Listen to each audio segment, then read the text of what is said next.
नमस्कार, स्वागत है आपका। मैं हूं आपके साथ सपना दीपक मदेशिया। बुलेटिन का आगाज करेंगे। हरियाणा में कड़ाके की ठंड शुरू हो चुकी है।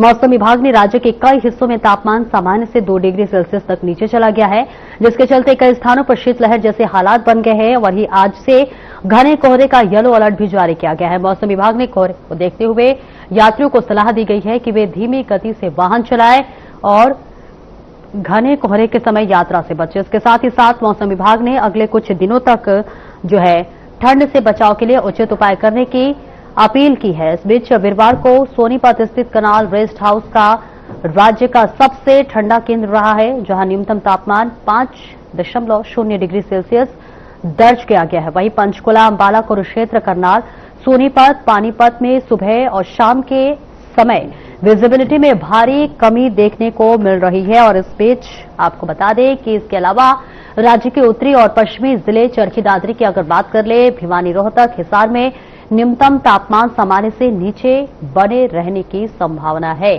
तो देखिए, ठंड का कहर लगातार बढ़ रहा है। घने कोहरे की वजह से विजिबिलिटी बेहद कम हो गई है। आवागमन बाधित होता हुआ नजर आ रहा है। येलो अलर्ट जारी की गई है और मौसम विभाग की तरफ से साफ साफ ये कहा गया है कि वाहनों को धीमी गति से चलाएं, क्योंकि विजिबिलिटी बेहद कम है, जिस वजह से गंभीर सड़क हादसे की होने की भी खतरा बढ़ जाता है। और ऐसे में लगातार लोगों को अलर्ट किया जा है।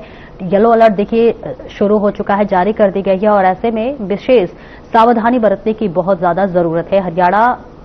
पूरे हरियाणा की अगर बात कर ले तो ठंड के आगोश में समा चुका है और ऐसे में लोगों को लगातार चेतावनी दी जा रही है कि सुबह के समय खासतौर से वाहनों की जो रफ्तार है उसे धीमी गति के साथ चलाएं, क्योंकि विजिबिलिटी बेहद कम है और इस वजह से सड़क हादसा न हो, जिसके लिए लगातार लोगों को अलर्ट किया जा रहा है, चेतावनी दी जा रही है। और इस बीच हरियाणा में ठंड का कहर लगातार पड़ते हुए नजर आ रहा है। लोग शिकायत करते हुए नजर आ रहे हैं। ट्रेन बसेरों का भी देखिए कई जगह व्यवस्था की गई है प्रशासन की तरफ से।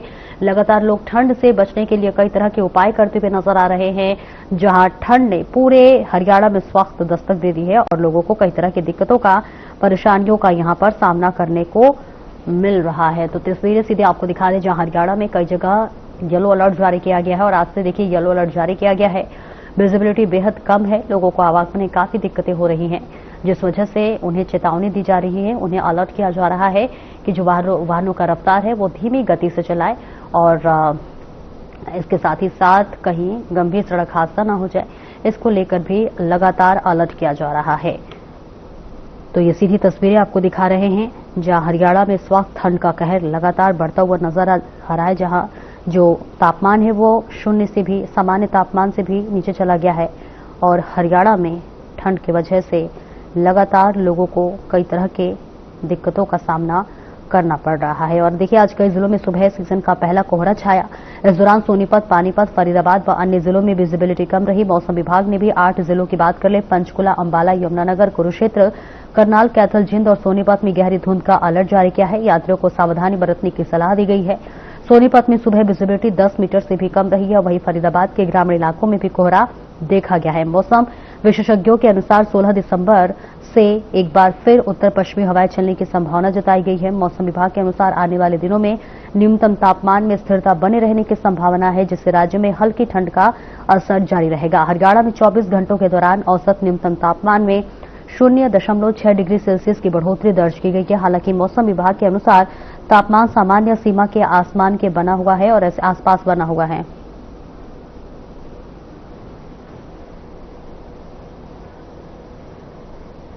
और हमारे साथ हमारे संवाददाता उमेश सतसाहिब जुड़ रहे हैं। उमेश, जहां आपकी मौजूदगी है वहां ठंड और कोहरे की क्या स्थिति इस वक्त नजर आ रही है? लगातार जो मौसम है वो परिवर्तन देखने को मिल रहा है। ठंड का प्रकोप लगातार बढ़ रहा है। चरखी दादरी जिले की अगर बात की जाए, चरखी दादरी जिले में अब मौसम जो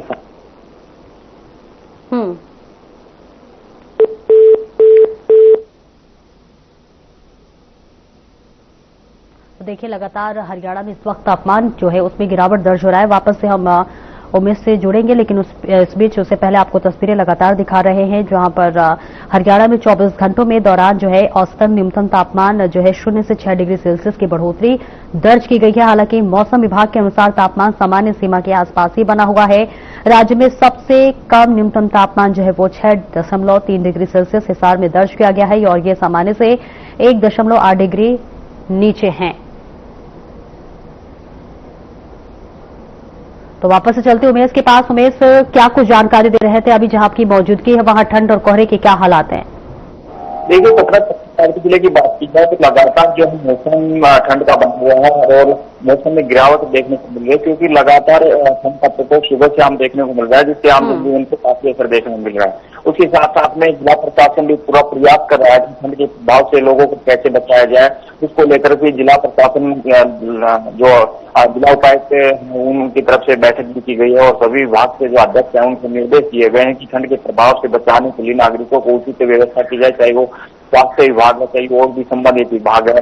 नगर परिषद के माध्यम से भी शहर में लोगों को बचाने के लिए उचित व्यवस्था करने के निर्देश दिए गए हैं और लगातार जो चरखी दादरी डीसी हैं मनीष नागपाल, उनकी तरफ से भी बैठक करके अधिकारियों को निर्देश दिए जा रहे हैं कि आने वाले समय में और भी ज्यादा ठंड का प्रभाव देखने को मिलेगा, तो इसको लेकर के नागरिकों को कैसे ठंड से बचाया जाए, उसकी उचित व्यवस्था की जाए और सभी विभाग आपसी तालमेल मिलाकर के काम करें और किसी प्रकार की कोई परेशानी लोगों को न आने की जाए। विजिबिलिटी की बात कर ले तो अभी विजिबिलिटी की क्या स्थिति है और इसका ट्रैफिक पर किस तरह से प्रभाव देखने को मिल रहा है? देखिए, सपना विजिबिलिटी की अगर बात की जाए तो लगातार सुबह शाम कोहरे का असर काफी एरिया में देखने को मिल रहा है, क्योंकि जो वाहन है उनकी गति भी अब धीमी हो रही है और आम पुलिस विभाग की तरफ से भी लोगों को यही सलाह दी जा रही है कि वाहन को तेज गति में न चलाए और टेक न करे, क्योंकि विजिबिलिटी कम होने की वजह से सामने से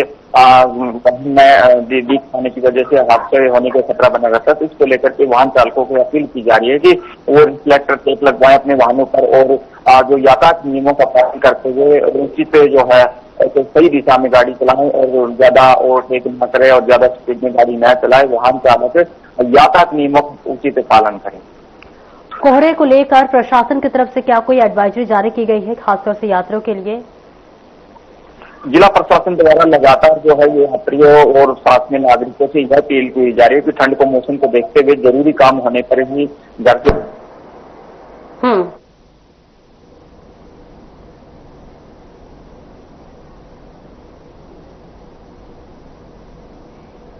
तो देखिए, लगातार तस्वीरें भी हम आपको दिखा रहे हैं जहां पूरे हरियाणा में इस वक्त ठंड का कहर देखने को मिल रहा है। विजिबिलिटी बेहद कम है। हमारे संवाददाता अलग अलग जगह से जानकारी भी दे रहे हैं और इस बीच विजिबिलिटी बेहद कम है। यात्रियों को सख्त निर्देश दिए जा रहे हैं कि और खासतौर से जो वाहन चालक है उन्हें भी खासतौर से चेतावनी दी जा रही है कि जो विजिबिलिटी कम होने की वजह से वाहनों की रफ्तार पर कंट्रोल रहे। और देखिए, वापस से उमेश आपके पास आना चाहूंगी। स्कूल बस सेवा अगर ट्रेनों की बात करें तो अभी क्या कुछ उनके रफ्तार पर इस वक्त जो है फर्क दिखाई दे रहा है?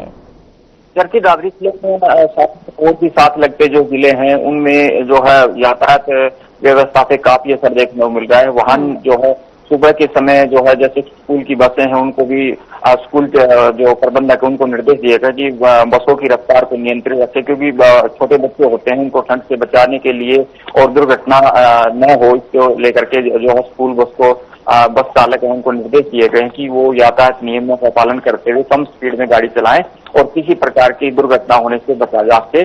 और उसके अलावा जो है स्कूली जो बच्चे हैं उन पे काफी असर देखने को मिला। सुबह के समय जो है तापमान काफी जो नीचे होता है, तो उसकी वजह से ठंड का प्रभाव ज्यादा छोटे बच्चों को ज्यादा रहता है। उसको लेकर के जो शिक्षा विभाग है उनकी तरफ से लगातार निरीक्षण भी किया जा रहा है कि बच्चों के लिए स्कूलों में क्या उचित व्यवस्था की गई है ताकि ठंड के प्रभाव से बच्चों को बचाया जा सके। और कुछ स्कूलों में जो है समय में भी परिवर्तन किया गया, क्योंकि सुबह देखने में आता है कि सुबह 8-9 बजे तक ज्यादा ठंड रहती है, तो उसको लेकर भी कई स्कूलों में जो स्कूल का टाइम भी परिवर्तन किया जा गया ताकि ठंड के प्रभाव से बच्चों को बचाया जा सके। अब चलिए आपको रोकूंगी उमेश, पलवल का रुख करते हैं। पलवल से प्रवीण आहूजा हमारे साथ जुड़ रहे हैं। प्रवीण, अभी जहां आपकी मौजूदगी है वहां ठंड और कोहरे की क्या हालात है, क्या स्थिति है? सपना, बिल्कुल मैं आपको बता देना चाहता हूं, पलवल की अगर स्थिति को लेकर हम बात करते हैं तो इस समय धुंध का आगाज शुरू हो चुका है। धुंध आज पहला दिन है, यानी कि 13 दिसंबर का दिन है। पहली बार यह धुंध दिसंबर के महीने में वो बिल्कुल महसूस की जा रही है। सुबह सड़कों पर धुंध देखी गई है, यातायात जो है वो काफी स्लो चलता हुआ दिखाई दिया है और लोगों को जागरूक भी स्थानीय लोग, सबसे बड़ी बात है प्रशासन के साथ साथ स्थानीय लोग भी एक दूसरे को जागरूक कर रहे हैं, क्योंकि अब आने वाले दिन जो है वो स्वाभाविक है धुंध बढ़ेगी, क्योंकि दिसंबर का पीक चलेगा और इसमें धुंध बढ़ेगी तो कहीं ना कहीं दुर्घटनाओं की संभावना से भी हम पीछे नहीं आ सकते हैं। सबसे दूसरी बात है कि धुंध बढ़ती है तो आगे विजिबिलिटी बिल्कुल घटती चली जाती है। और आने वाले दिनों में अगर इसी तरह धुंध का आगाज बढ़ता है, क्योंकि पहाड़ों पर लगातार बर्फबारी हो रही है और उसका असर सीधा सीधा समतल क्षेत्रों में दिखाई देता है, जिसको लेकर अब कहीं ना कहीं लोग अब जो गर्म वस्त्र जो बिल्कुल कड़क, अभी हालांकि दिन में कड़क धूप थी, लोग क्या कर रहे थे कि सुबह और शाम को गर्म वस्त्र धारण कर पहन रहे थे, लेकिन दोपहर होते होते लोग अपने कपड़ों में, सादे कपड़ों में आ जाते थे। लेकिन अब कहीं ना कहीं लोगों को फिर से पूरे कपड़े पहनने पड़ेंगे, क्योंकि अब धुंध का समय आ गया, ठंड कहीं ना कहीं बढ़ेगी, टेम्परेचर डाउन जाएगा, तापमान जब गिरता है तो स्वाभाविक है ठंड भी बढ़ती है। तो उसको लेकर अब लोगों में एक नई चर्चा होगी है। बोलो दिसंबर का आधा महीना बीत चुका है कि अब तक ठंड नहीं आई थी, लेकिन अब सच में जो ठंड है, जो कड़कड़ाती ठंड है, जो एक ठिठुरने वाली ठंड है, जो लोगों को हार्ड कपकपाने वाली ठंड है, वो उसका अब हम कहीं ना कहीं सीधा सीधा असर देख सकते हैं। और आने वाले दिनों में कहीं ना कहीं धुंध के कारण ठंड से तापमान भी गिरेगा, तो लोगों को कहीं ना कहीं नई नई बीमारियों से ग्रस्त होना पड़ेगा। तो उसमें सबसे बड़ी दिक्कत अपने इसमें ये आएगी कि जो बुजुर्ग लोग हैं, उनको जिन्हें अस्थमा की प्रॉब्लम है, जिन्हें हार्ट के पेशेंट है या छोटे बच्चे हैं, इन सभी के लिए इस तरह की जो भयंकर ठंड है वो कहीं ना कहीं सपना जरूर नुकसान देगी। लेकिन लोगों को बचाव भी करना होगा, क्योंकि ऐसी ठंड के लिए हम सबके लिए बचना बहुत जरूरी है। जी सपना। बिल्कुल उमेश, आपके पास आऊंगी। अभी खासतौर से स्थानीय लोगों का जिक्र करूंगी। ठंड से बचाव के लिए अपने स्तर से किस तरह के उपाय कर रहे हैं वो? द्वारा सलाह दी जा रही है, आम नागरिकों से वह अपील की जा रही है। साथ में आम नागरिक भी इस बात को लेकर के जो है सतर्क है कि लगातार बनती है तो बीमारी होने का खतरा बना रहता है, जिसको लेकर लगातार अपने दैनिक जीवन में लोग सावधान बरते, गर्म जो है खाद्य पदार्थों का सेवन करें और गर्म वस्त्र पहन के चलें। और देखने जा रहा था कि अभी सुबह कम जगह ठंडी, दिन के तापमान में जो है भारी जो है यानी कि तापमान बढ़ा दिखाई दे रहा है, इसके आम जनजीवन पे दिन में कोई असर देखने को नहीं मिला। लेकिन आने वाले समय में जो है मौसम परिवर्तनशील होगा और दिन में भी जो है तापमान में काफी गिरावट देखने को मिलेगी। इसको लेकर के आम नागरिकों से ही जिला प्रशासन अपील कर रहा है कि जो है अपना रखे और बीमारी से बचने के लिए उचित जो है अपनी सावधानी बरतें, ताकि किसी प्रकार की बीमारी से उनसे बचाया जा सके। स्वास्थ्य विभाग को भी निर्देश दिए गए, अस्पताल में पूरी व्यवस्था की जाए, क्योंकि ठंड के प्रभाव में कई तरह की बीमारी हो जाती है, जिसे छोटे बच्चे और बुजुर्गों में काफी देखने को मिल रहा है कि ठंड का प्रभाव है, जैसे अस्थमा वगैरह की बीमारियां हैं, इसकी वजह से जो है बुजुर्ग होते हैं वो ज्यादा ग्रस्त होते। तो लगातार जो है स्वास्थ्य केंद्रों पर पूरी डॉक्टरों की टीम हो, साथ में दवाइयों की पूरी व्यवस्था हो, उसको लेकर के स्वास्थ्य विभाग को निर्देश दिए गए। ठीक है प्रवीण, आपके पास आऊंगे। खासतौर से जो लोग झुग्गी झोपड़ी में रहते हैं उनके लिए प्रशासन की तरफ से क्या व्यवस्थाएं की गई है? खासतौर से उनका जिक्र करूंगी जो रेलवे स्टेशनों पर रहते हैं, सड़क किनारे रहते हैं, रैन बसेरे का क्या प्रशासन की तरफ से इंतजाम किए गए हैं? हम रेन बसेरे की बात करते हैं तो रेन बसेरा जो है वो कहीं ना कहीं सरकार की जो प्रशासन के जो अधिकारी है वो कहीं ना कहीं, जैसे पुरानी बसें हैं बस अड्डे पर, ये सार्वजनिक स्थल है, यहीं से लोगों का अक्सर आना जाना होता है। रेलवे स्टेशन है, ये सभी तमाम सार्वजनिक स्थल है। तो यहाँ पर जब रेन बसेरा जो बनाया जा रहा है वो अभी तक कहीं उसकी तैयारी नहीं देखी गई है। पुरानी बसें हालांकि खड़ी है, पिछले वर्ष की बात ही जहाँ खड़ी है, लेकिन उनमें जो व्यवस्था बनाई जाती है, जो जिन लोगों के पास छत नहीं है रहने के लिए, जो गरीब लोग हैं, जो रात तक घूमते रहते हैं, तो उनके लिए कहीं ना कहीं प्रशासन की ओर से गर्म कंबल और नीचे बिछाने के लिए और कहीं ना कहीं इस तरह का संसाधन दिए जाते हैं। लेकिन अगर बात कर लेते हैं उनके रहने की व्यवस्था तो बन जाती है, लेकिन खाने पीने की व्यवस्था प्रशासन कहीं ना कहीं सामाजिक संस्थाओं का सहारा लेती है और उनसे कहा जाता है कि वो ऐसे लोगों के लिए, सभी सामाजिक संस्थाएं ऐसे कड़कड़ाती ठंड में वो कहीं ना कहीं ऐसे लोगों की मदद करे। तो उसको लेकर अगर हम जमीनी स्तर पर देख के आए हैं तो अभी रैन बसेरे का कोई व्यवस्था नहीं देखी गई है। हालांकि प्रशासन को ये तमाम तैयारियां पहले से ही पुख्ता कर लेनी चाहिए, क्योंकि अब ठंड का आगाज हो चुका है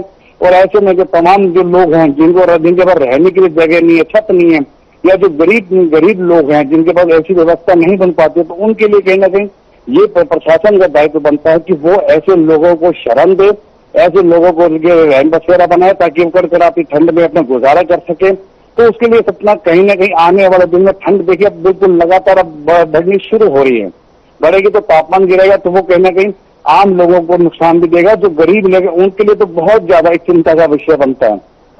तो ऐसे में सपना कहीं ना कहीं प्रशासन को पहले से पुख्ता इंतजाम कर लेना चाहिए, लेकिन वो कहीं जमीनी स्तर पर नहीं दिखाई दे रहा। और यही बात अगर रैन बसेरा में सामाजिक संस्थाएं तो हालांकि काम कर रही है, लेकिन प्रशासन को इसमें कहीं ना कहीं पहल करनी चाहिए और इन चीजों को पहले से ही दुरुस्त करके इस तरह के जितने जो कंडम बसें हैं या कोई वहां पर अगर कोई कमरे हैं अंदर अगर व्यवस्था बनती है तो वहां ऐसे लोगों को रहने की जरूर प्रशासन पहल करे रहने के लिए। जी सपना। बिल्कुल उमेश, खासतौर से किसानों का जिक्र करेंगे। किसान अपने फसल को लेकर कितनी चिंतित दिख रहे हैं, क्या कुछ उन्हें सलाह दी गई है? सपना मैं बताना चाहूंगा, तो लगातार जो मौसम ठंड का बना हो उसकी वजह से जो किसानों की फसलों में तो काफी लाभ देखने को मिल रहा है, क्योंकि किसानों को मान रहा है कि ज्यादा तापमान बढ़ेगा तो फसलों के लिए वो नुकसानदायक हो सकता है। क्योंकि फसलें ठंड के प्रभाव, जैसे गेहूं की फसल है या सरसों की फसल है, उसमें ठंड का मौसम होना बहुत जरूरी है। तो इसको लेकर के आगामी दिनों में जो ठंड का असर देखने को जो संभावना जताई जा रही है, अगर ठंड ज्यादा बढ़ती है तो फसलों के लिए तो फायदेमंद है, इसके अलावा आम जनजीवन के लिए थोड़ा नुकसानदायक माना जा रहा है। जिसको लेकर के लोगों से यही और किसानों से अपील की जा रही है कि अपने फसलों में उचित समय पर सिंचाई करें, सभी जो है सभी प्रकार की जो है देखभाल करें और अपनी फसलों को यानी कि ठंड से बचाने के लिए भी ज्यादा दिन तक पानी खड़ा न होने दे, ताकि फसलों को बचाया जा सके। बच्चों की जिक्र कर ले, बुजुर्गों की जिक्र कर ले। देखिए उमेश, काफी दिक्कतें होती हैं इन्हें ठंड में, तो क्या इनके लिए कोई एडवाइजरी जारी की गई है? अपना अगर स्वास्थ्य विभाग की अगर बात करते हैं तो स्वास्थ्य विभाग की ओर से भी अभी ऐसी कोई भी लोगों को एक एडवाइजरी जारी नहीं करी गई है, क्योंकि ठंड बढ़ रही है। तो ऐसे में लोग अपने खान पान का सबसे पहले परहेज करें, क्योंकि लगातार खान पान के कारण लोग व्यायाम नहीं करते हैं, लोग अपने बिस्तरों में सो जाते हैं, तो वो सैर न करने के कारण तमाम जो खाना जो शरीर में रह जाता है वो पचा नहीं पाते, तो उस कारण लोगों को काफी बीमारियों से ग्रस्त होना पड़ता है। तो ऐसी चीजों को जागरूक करने के लिए स्वास्थ्य विभाग की ओर से कोई भी इस तरह की अभी एडवाइजरी जारी नहीं की गई है, जबकि स्वास्थ्य विभाग का पहला फर्ज बनता है कि जो ही ठंड का प्रकोप होता है तो उनको पहले से ही लोगों को इसकी जानकारी देना शुरू कर देनी चाहिए कि हृदय के जो रोगी हैं वो किस तरह से अपना खान पान करें, कितनी वो सैर करे, ठंड में निकले ना निकले, सुबह सैर में जाए या जब जैसे सूरज उदय होता है, अच्छी धूप होती है तब सैर करनी चाहिए। तो तमाम ये चीजें जो आती हैं, और आयुष की दवाइयों को जो कम से कम इस्तेमाल करें, क्योंकि ऐसे समय में इंग्लिश दवाइयां काफी नुकसान करती है। तो ये सब चीजें जो है स्वास्थ्य विभाग के बीच में आती है, तो उनको इस तरह की राय देनी चाहिए, लोगों को जागरूक करना चाहिए, कहीं ना कहीं आसपास क्षेत्र में कैंप लगाने चाहिए, लोगों को जागरूक करना चाहिए। लेकिन वो अभी सामने कुछ नहीं आ रहा, ना ही लोगों को इस तरह की बात की जा रही है। लेकिन चिंता का विषय जरूर है। हाँ, बढ़ती ठंड के कारण अस्पतालों में ओपीडी में मरीजों की संख्या में अब इजाफा होने लगा है। ये सपना सबसे बड़ी बात सामने आ रही है कि लगातार जो मरीज हैं उनका इजाफा हो रहा है, क्योंकि ठंड के कारण लोगों को खांसी है, जुकाम है, बुखार है, शरीर में दर्द है, सिर में दर्द है, तमाम प्रकार की जो बीमारियां होती है, तो इसको लेकर वो नागरिक अस्पताल में दवाइयां लेने पहुंचते, तो लंबी एक हम लाइन देख सकते हैं, लंबी लाइनें देखी जा रही है लगातार। अब बीच में अभी हड़ताल भी रही है, 4 दिन तक लगातार डॉक्टरों की हड़ताल रही है, तो उससे भी लोगों मरीजों को काफी से खामियाजा उठाना पड़ रहा है। लेकिन अब कहने की जो हड़ताल सरकार ने कहीं मांगे मान ली है, तो उसको लेकर डॉक्टर कहीं संतुष्ट नजर आ रहा है। तो उसको लेकर अब सुचारू रूप से सोमवार यानी कि आने वाले सोमवार से ओपीडी निर्धारित समय से फिर से चालू होती दिखाई दे रही है। तो कहीं ना कहीं बढ़ती ठंड के कारण अब मरीजों का इजाफा होगा, और खास करके इसमें तो सबसे बड़ी बात है कि ऐसे कड़कड़ाती ठंड में लोगों को खुद भी आलाप और जो देसी चीजें हैं जैसे घर में, उन चीजों को जरूर इस्तेमाल करना चाहिए, अपने गर्म वस्त्र रहना चाहिए। तो ये तमाम चीजें हैं, लोगों को खुद ही कहीं ना कहीं पहल करनी पड़ रही है, लेकिन प्रशासन जो है अभी ऐसी कोई एडवाइजरी नहीं दी गई। जी सपना। बिल्कुल उमेश, खासतौर से अगर बात करेंगे तो फिलहाल आम लोगों के लिए किस तरह से उन्हें दिक्कतों का सामना करना पड़ रहा है? और हालांकि देखिए, बारिश का जब मौसम शुरू होता है तो कई जगह पाले भी पड़ने लगते हैं, कई जगह बारिश भी होती है, तो क्या मौसम विभाग ने कोई चेतावनी जारी किया है?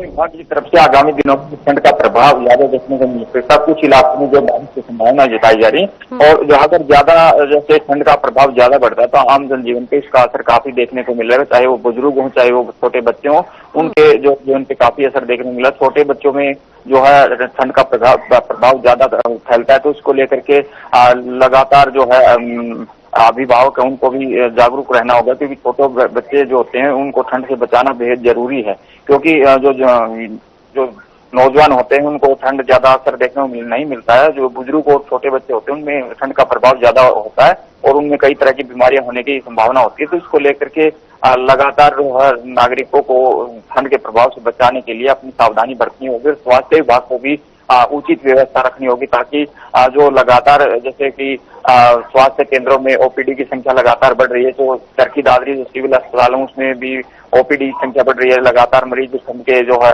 से बीमारियों से यानी ग्रस्त हैं, तो उसको बचाने के लिए स्वास्थ्य विभाग भी लगातार प्रयास करना होगा कि नागरिकों को ठंड के प्रभाव से कैसे बचाया जाए, और सभी समुचित जो व्यवस्था है वो स्वास्थ्य केंद्रों पर उपलब्ध करवानी होगी, ताकि लोगों को किसी प्रकार की परेशानी ना हो। बिल्कुल प्रवीण, देखिए कई बार देखा जाता है जब ठंड का मौसम शुरू होता है उस दौरान रेलवे खासतौर से ट्रेनें जो है उनकी रफ्तार धीमी हो जाती है, ट्रेनें लेट होती हैं, कई ट्रेनें रद्द कर दी जाती है। तो अभी रेलवे स्टेशन पर क्या कुछ हालात नजर आ रहे हैं? क्या ऐसी खबर सामने आ रही है जहां ट्रेनें देरी से चल रही हो, यात्रियों की कोई प्रतिक्रिया सामने आ रही हो? जी बिल्कुल, सबका बिल्कुल सही है। ऐसे ही धुंध का आगाज होता है तो स्वाभाविक है जो चलता हुआ यातायात है, जो वाहन है सड़कों पे एक अच्छी स्पीड में दौड़ा करते हैं, उनकी स्पीड बिल्कुल नॉर्मल हो जाती है। उनको बिल्कुल धीमी गति से अपने वाहनों को सड़कों पर दौड़ाना पड़ता है। और वहीं अगर रेलवे की बात कर लेते हैं तो तमाम जो ट्रेनें हैं पूरी तरह से कहीं ना कहीं लगातार बढ़ती धुंध के कारण ट्रेनों का भी इस पर सीधा सीधा असर पड़ता है और उसका सीधा असर आम लोगों को अपने गंतव्य स्थान तक पहुंचने में काफी दिक्कत का सामना करना पड़ता है। बात कर लेते हैं राष्ट्रीय राजमार्गों पर जो सड़कों पर पूरी तरह से विजिबिलिटी ना के बराबर हो जाती है, लोग अपनी पार्किंग लाइटें जलाने लगते हैं और कहीं ना कहीं लोग हॉर्न देते नजर आते हैं। लेकिन हल्की सी लापरवाही अक्सर अक्सर हमने देखा, हमने खबरें भी चलाई है तो बार बार कि 10 से 20 गाड़ी आपस में टकरा जाती है। ये कहीं ना कहीं विजिबिलिटी बिल्कुल ना होने के कारण लोगों को दिक्कत का सामना करना पड़ता है। लेकिन इसमें सपना सबसे बड़ी बात है कि हाँ, ट्रैफिक जो विभाग है वो जरूर कहीं ना कहीं सड़कों पर लोगों को जो व्हाइट पट्टी है, येलो पट्टी है, उसके साथ चलने के लिए उनको लोगों को बार बार निवेदन भी किया जाता है, उनको जागरूक किया जाता है। ट्रैफिक पुलिस की ओर से तो अच्छी कहने की पहल दिखी जा सकती है क्योंकि उनको मालूम है ट्रैफिक पुलिस को कि ट्रैफिक तो चलेगा, हालांकि स्पीड कम हो जाती है, लेकिन उनको जागरूक करना वाहन चालकों को बेहद जरूरी होता है क्योंकि ऐसे अगर स्पीड बढ़ाकर चलते हैं हमें आगे का कुछ अंदाजा नहीं होता कि आगे वाली गाड़ी है वो कितनी दूरी पर है, तो अक्सर ये दुर्घटनाएं देखी जाती है और बहुत से लोगों की ऐसे धुंध के कारण, लापरवाही के कारण लोगों की मौत भी हो जाती है। तो ऐसे लोगों को इन चीजों से बचाने के लिए जिला जो ट्रैफिक पुलिस प्रशासन है वो कहीं ना कहीं सड़कों पर जागरूक करता जरूर दिखाई देता है। लोगों को बताया जा रहा है कि जहां भी आपको लग रहा है कि लाइटें अपनी जलाकर रखे, पार्किंग लाइट जलाकर रखे, अपनी स्पीड गति जो है वो मध्यम करके चले, हॉर्न देकर चले, एक दूसरे को देख कर चले। तो ये तमाम चीजें हैं, आने वाले दिन में सबको दिक्कत का सामना करना पड़ेगा क्योंकि लगभग 1-1.25 महीना जो ये धुंध का जो रहेगा ये आने वाले समय सबको तंग करेगा। रेलवे की अगर बात करते हैं तो तमाम ट्रेनों के समय में पूरा बदलाव देखा जा सकता है। जो ट्रेनें समय अनुसार अगर सुबह 6 बजे चलनी है तो वो मौसम खुलने पर हो सकता है 5-5, 6-6, 8-8, 10-10 घंटे कई बार नहीं चला पाते हैं, तो लेट चलने के कारण लोग अपने गंतव्य स्थान पर नहीं पहुंच पाते। तो ये कहीं आने वाले दिनों में अब धुंध के कारण काफी लोगों को खामियाजा उठाने वाले। लेकिन अगर हम सपना एक बात और कर लेते हैं किसानों को लेकर, किसान हमारा अन्नदाता है, किसानों के लिए ये एक सोने पे सुहागा का काम करता है ये धुंध, यानी कि ये धुंध है, जब धुंध पड़ेगी तो ये जो खेतों में हमारी जो फसल लहरा रही है, तो जो सबसे बड़ी गेहूं के लिए इस तरह का ठंडा मौसम होना बेहद जरूरी है। तो उसके लिए किसान कहीं ना कहीं बहुत प्रसन्न नजर आता है, खुश नजर आता है क्योंकि ये मौसम किसान को जरूर चाहिए।